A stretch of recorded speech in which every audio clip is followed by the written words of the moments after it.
crush our beautiful world. We'll stay at the corner. We will live in a lot of time.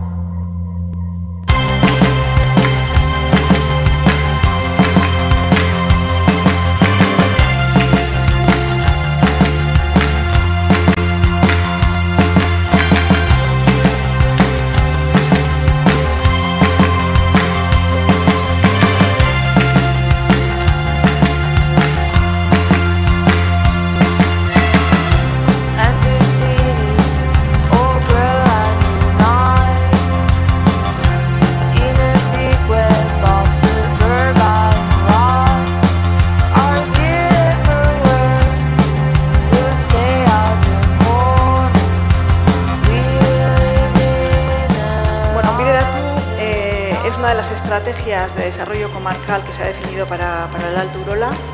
Es un proyecto centrado en un sector muy concreto como es el ortoprotésico. Talde fotorreko partaidea, pentsa formatuan aurki esplikatuko dizut pixka bat orain arte zer izan da niri.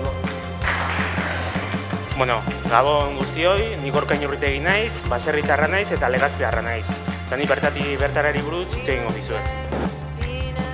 Bueno, hoy vamos a hablar del turismo, nos vamos a sumergir en el mundo del turismo, que no tiene nada que ver el turismo de Urola Garaia con esta foto, pero sí que para que fluya va unido con el desarrollo turístico, que es sobre lo que vamos a hablar hoy.